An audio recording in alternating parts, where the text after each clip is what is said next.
Basudev Godavari degree ମହାବିଦ୍ୟାଳୟରେ ତ୍ରିଦିବସୀୟ ଜାତୀୟ ସେବା ଯୋଜନା ପ୍ରଶିକ୍ଷଣ ଶିବିର ଉଦ୍ଘାଟିତ ହୋଇଯାଇଛି। ସମ୍ବଲପୁର ଜିଲ୍ଲା କୁଚିଣ୍ଡା ଉପଖଣ୍ଡ କେଶେଇବାହାଲ ବାସୁଦେବ ଗୋଦାବରୀ ଡିଗ୍ରୀ ମହାବିଦ୍ୟାଳୟରେ ଅଧ୍ୟକ୍ଷ ଦୟାସାଗର ପ୍ରଧାନଙ୍କ ତତ୍ତ୍ୱାବଧାନରେ ଜାତୀୟ ସେବା ଯୋଜନା ଦ୍ୱାରା ପରିଚାଳିତ ତ୍ରିଦିବସୀୟ ଯୁବ ନେତୃତ୍ୱ ପ୍ରଶିକ୍ଷଣ ଶିବିର ଉଦ୍ଘାଟିତ ହୋଇଯାଇଛି।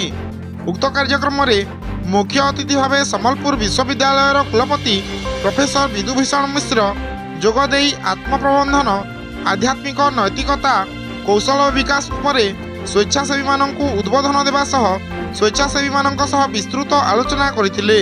ସମ୍ମାନିତ ଅତିଥି ଭାବେ କୁଚିଣ୍ଡା ଉପଜିଲ୍ଲାପାଳ ଡକ୍ଟର ଗୌରବମୟ ପ୍ରଧାନ ଯୋଗଦେଇ ଯୁବ ବିକାଶରେ ଏନ୍ଏସ୍ଏସ୍ର ଭୂମିକା ଉପରେ ଉଦ୍ବୋଧନ ଦେଇଥିଲେ।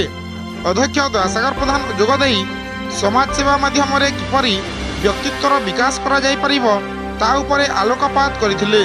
ସମ୍ବଲପୁର ବିଶ୍ୱବିଦ୍ୟାଳୟର ସଂଯୋଜକ ଅଧିକାରୀ ଡକ୍ଟର ବୀରେନ୍ଦ୍ର ବେହେରା ଜାତୀୟ ସେବା ଯୋଜନା ଓ ସମାଜ ସେବାରେ ତାର ଭୂମିକା ଆଲୋଚନା କରିଥିଲେ। ଜିଲ୍ଲା ସଂଯୋଜକ ଅଧିକାରୀ ଶାନ୍ତାନୁ ପ୍ରଧାନ ଜାତୀୟ ସେବା ଯୋଜନା ଓ ସମାଜ ସେବା ଉପରେ ସ୍ୱେଚ୍ଛାସେବୀମାନଙ୍କୁ ଉଦ୍ବୋଧନ ଦେଇଥିଲେ।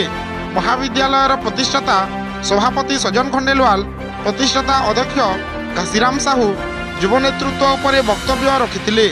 ଏହି କାର୍ଯ୍ୟକ୍ରମକୁ ଜାତୀୟ ସେବା ଯୋଜନାର ସଂଯୋଜକ ଅଧିକାରୀ ବିନୋଦ ବିହାରୀ ପ୍ରୁସେଟ ପରିଚାଳନା କରିଥିବା ବେଳେ ପ୍ରୋଗ୍ରାମ ଅଫିସର ତରୁଣ ପ୍ରୁସେଟ ଧନ୍ୟବାଦ ଅର୍ପଣ କରିଥିଲେ ଏବଂ ଅଧ୍ୟାପକ ହରେଶ କୁମାର ସାହୁ ସକ୍ରିୟ ଭାବେ କାର୍ଯ୍ୟକ୍ରମରେ ଅଂଶଗ୍ରହଣ କରିଥିଲେ।